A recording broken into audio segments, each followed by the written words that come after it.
67주년 광복절을 맞아 울산에서도 경축식을 갖고 조국 독립을 위한 선열들의 고귀한 희생 정신을 기렸습니다.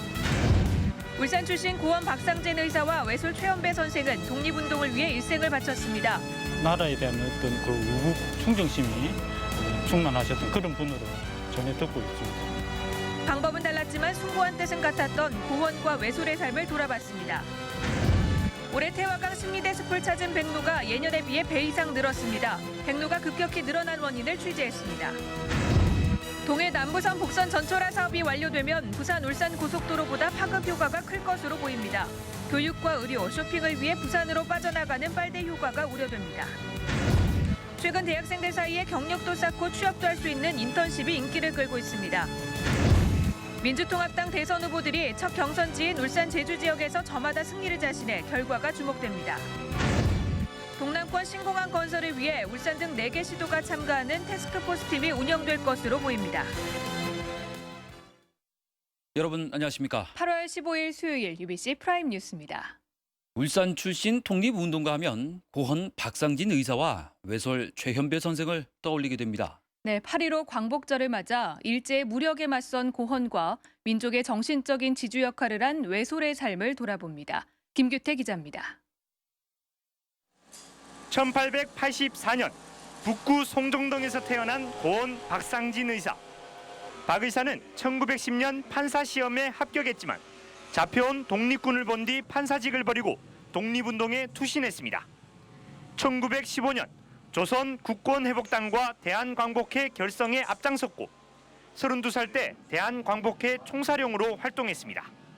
박상진 의사는 당시 전국의 친일 부호와 세금 수송마차 등을 공격해 독립군 자금 마련에 나서다 일본 경찰에 붙잡혀 1921년 37살의 짧은 생을 마감했습니다.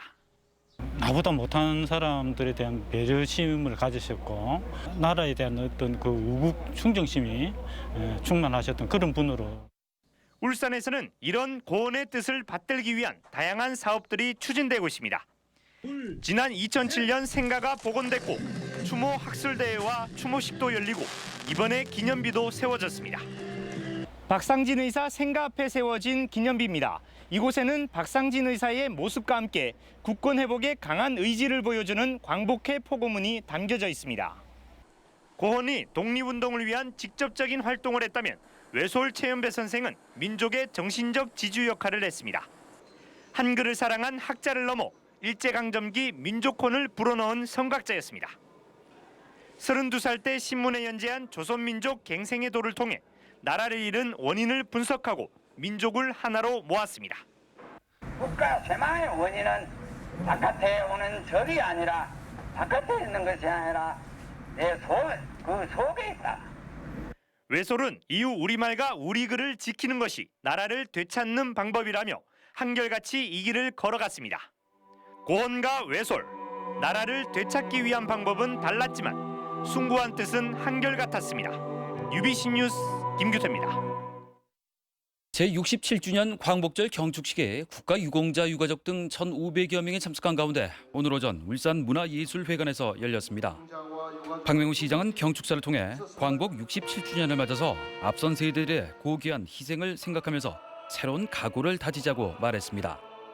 울산 병영 3.14 봉제회도 광복절을 맞아 병영 오거리에서 일본의 독도 영유권 주장과 소녀상 말뚝 테러 규탄 대회를 열었습니다. 울산지방경찰청은 해마다 되풀이되던 광복절 오토바이 폭주 행위가 올해는 한 건도 발생하지 않았다고 밝혔습니다. 경찰은 어젯밤부터 오늘 새벽까지 광복절 폭주적 특별 단속을 실시한 결과 오토바이 무면허 운전 1건과 안전보험 미착용 등 21건을 적발했지만 조직적 폭주 행위는 없었다고 설명했습니다. 어제 새벽 북구 상안 사거리에서 교통사고로 2명이 숨지고 3명이 다친 사고와 관련해 가해 차량 운전자인 버스기사 59살 박모 씨가 자신의 집에서 숨진 채 발견됐습니다. 경찰은 오늘 새벽 5시쯤 박 씨가 자신의 집에서 목을 매 숨져 있는 것을 가족들이 발견해 신고했다고 밝혔습니다. 경찰은 사고로 인해 괴로워했다는 가족들의 진술을 토대로 박 씨가 스스로 목숨을 끊은 것으로 보고 조사를 벌이고 있습니다. 태화강 심리대숲은 우리나라 최대 백로 서식지로 유명한데요. 최근 들어 개체수가 더 불어나 학계의 관심을 끌고 있습니다. 왜 그런지 조윤우 기자가 취재했습니다.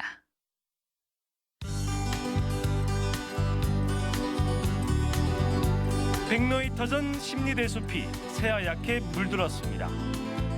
암컷이 우아한 깃털을 세우자 수컷들의 구애가 시작됩니다. 가장 큰 덩치답게 꼭대기에 사는 외가리. 먹이를 달라는 새끼들의 지저김이 아침을 깨웁니다. 힘이 약한 황노는 나뭇가지를 모아 둥지 틀기에 바쁘고 쇠백로는 사냥을 잊고 나홀로 늦잠에 빠졌습니다. 이렇게 7종류의 백로가 한 자리에 모여있는 울산 태화강은 전국 최대의 백로 서식지입니다.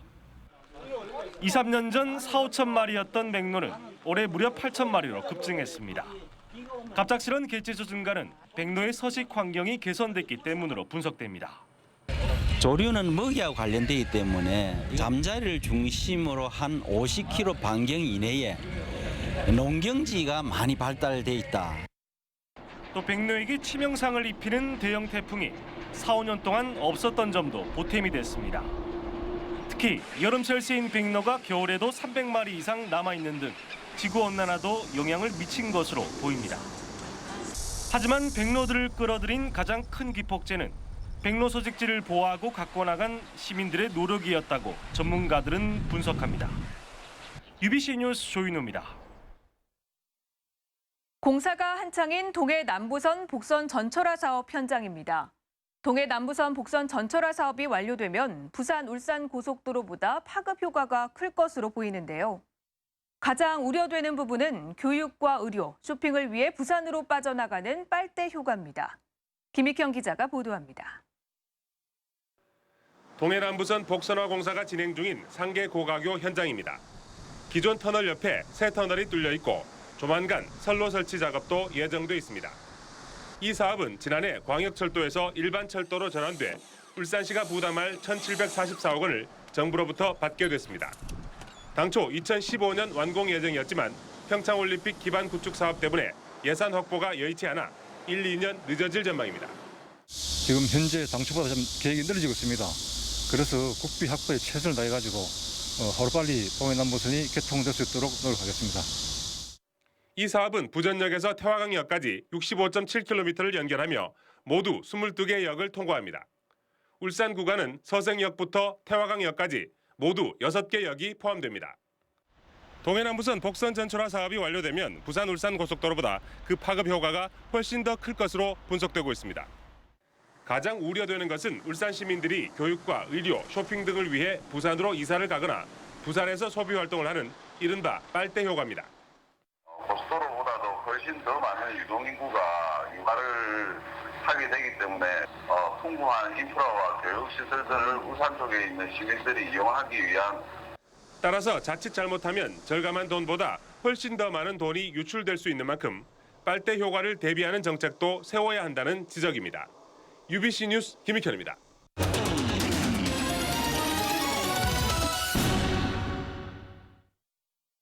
최근 취업난이 심각하지만 인턴십을 통해서 취업에 성공하는 대학생들도 적지 않습니다. 이영남 기자가 취재했습니다. 화학공학을 전공하는 3명의 대학생은 이달부터 이 업체에서 인턴 사원으로 일하고 있습니다. 전공을 살려 석유화학 업체에서 실무를 익히는 인턴십에 지원했는데 5달 뒤면 2명 이상은 채용될 예정입니다. 이 회사에 대한 업무를 제가 체감할 수 있고 기회가 된다면 이 회사에 정직원으로 채용이 될 수 있어서 그런 기회가 있어서 좋은 것 같습니다. 많은 대학들은 기업들과 연계해 장기 인턴십 프로그램을 운영하고 있습니다. 울산대는 최장 6개월 동안 대학생이 기업에서 인턴으로 일하며 학점을 받는 프로그램을 운영하고 있습니다. 대학생들은 원하는 기업에서 취업할 수 있는 기회가 커진다는 점에서 문을 두드립니다. 기업들도 검증을 거쳐 우수한 인재를 채용할 수 있다는 점 때문에 선호하고 있습니다. 그 6개월이라는 기간은 학생들이 현장 적응 능력도 길러주고 또 한편으로는 학생과 기업체 간의 눈높이를 조정하는 기간이기도 합니다. 울산대는 지난해 장기 인턴십을 통해 152명, 참가자의 70% 정도가 취업에 성공했다고 밝혔습니다. 올해도 지난해보다 38%가 증가한 310여 명이 장기 인턴십에 지원하는 등 지원자 수는 해마다 증가하고 있습니다. UBC 뉴스 이영남입니다. 민주통합당 대선 경선의 첫 순회 경선지인 울산 제주 지역에 대한 선거인단 모집이 마감된 가운데 각 후보 캠프마다 조심스럽게 승리를 점치고 있어 결과가 주목됩니다. 지지율에서 선두를 달리고 있는 문재인 후보 측은 울산 제주에서 조직력 열세를 인정하면서 일반 시민들의 자발적 참여에 기대를 걸고 있습니다. 손학규 후보 측도 제주 출신인 김은남 의원을 필두로 조직력을 가동해 선두를 노리고 있고 김두관 후보 측은 제주 출신 김재현 의원과 여러 바닥 조직이 힘을 발휘할 것으로 자신하고 있습니다. 4.12 총선에 출마한 울산 지역 국회의원들은 전체 평균보다 많은 후원금을 거둬들인 것으로 집계됐습니다. 중앙선거관리위원회에 따르면 울산 지역 국회의원 6명은 평균 1억 9천여만 원을 모금해 전체 평균 7천여만 원보다 배 이상 많았습니다. 의원별로는 안효대 의원이 2억 9천여만 원으로 가장 많았고 강길부 의원이 1억여 원으로 가장 적었습니다. 동남권 신공항 건설을 위해 울산과 경남, 대구, 경북을 아우르는 태스크포스가 만들어질 것으로 보입니다. 김범일 대구시장은 동남권 신공항 건설이 대선 공약으로 급부상하고 있고 정부의 입장도 바뀌고 있다며 지방자치단체가 주축이 돼서 신공항 TF를 운영할 예정이라고 밝혔습니다. 울산시도 신공항 건설이 또다시 백지화돼서는 안 된다는 입장이어서 신공항 TF는 가덕도를 밀고 있는 부산을 제외한 울산과 경남, 대구, 경북 4개 지자체를 모두 아우르는 형태가 유력해 보입니다. 이번 주 집중 교섭을 진행하고 있는 현대자동차 노사가 내일 16차 교섭에서 쟁점을 조율하기로 해 타결로 이어질지 주목됩니다. 노조는 임금 인상폭과 주간 연속 2교대제 시행, 비정규직 문제 등과 관련해 이번 주 마지막 교섭일인 내일 회사가 진전된 안을 낸다면 접점을 찾아 타결 노력을 하겠다고 밝혔습니다. 회사 측이 어제 임금 9만 5천 원 인상과 성과급 350%와 900만 원 지급 등 일괄 제시안을 내놓았지만 노조가 거부해 통상임금 범위 확대 등 4개 안에 대해서만 의견 접근을 이룬 상태입니다. 동해안에 위치한 울산의 지진 발생 빈도는 높지만 최대 파고는 0.5m로 비교적 낮은 수준으로 나타났습니다. 임채연 울산발전연구원 전문위원은 최근 발간한 도시환경 브리프 13호에서 우리나라 동해안의 지진의 일 도달 시간은 1시간 30분에서 2시간 15분, 최대 파고는 3에서 5m 정도로 예상되며 울산 지역의 최대 파고는 0.5m 내외로 분석됐다고 밝혔습니다. 또 울산 지역 지진의 일 위험성은 동해안에 위치한 지형적인 특성으로 발생 빈도는 서남해안보다 높고 강도는 동해안 다른 지역보다 낮게 나타났다고 덧붙였습니다.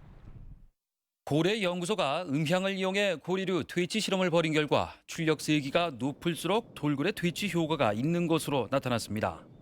동해안 어피해 방지를 위해 고래연구소가 지난 19일부터 참돌고래 380마리를 대상으로 주파수 출력 세기와 선박과의 거리 등을 달리해 고래의 반응을 측정한 결과 출력 세기가 높을수록 회피 행동을 보인 것으로 분석됐습니다.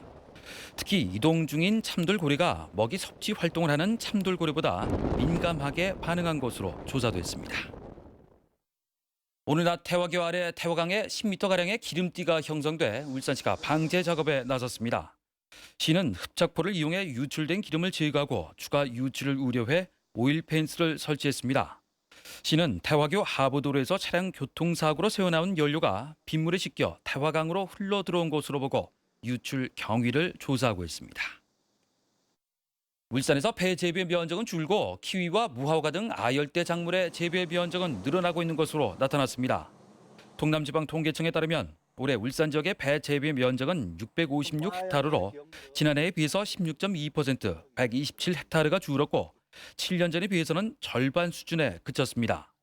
반면 16곳에 불과했던 키위 농가는 32곳, 재배 면적도 11헥타르로 늘었고 무화과도 39곳에 8.6헥타르가 재배되고 있는 것으로 집계됐습니다.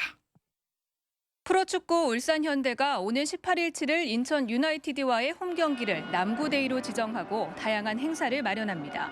남구청은 이에 따라 경기 2시간 전인 오후 5시부터 각종 이벤트와 박상철, 정수라 등이 출연하는 축하 공연을 펼치고 울산현대 축구단을 응원할 계획입니다.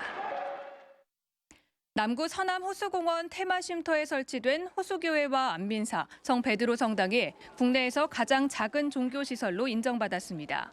남구청은 한국기록원으로부터 호수교회 등이 한국에서 가장 작은 종교시설로 인증받아 내일 인증서 수여식을 갖는다고 밝혔습니다. 지금은 비가 소강 상태에 들어간 것 같은데요. 성경 캐스터, 내일도 비가 온다고요?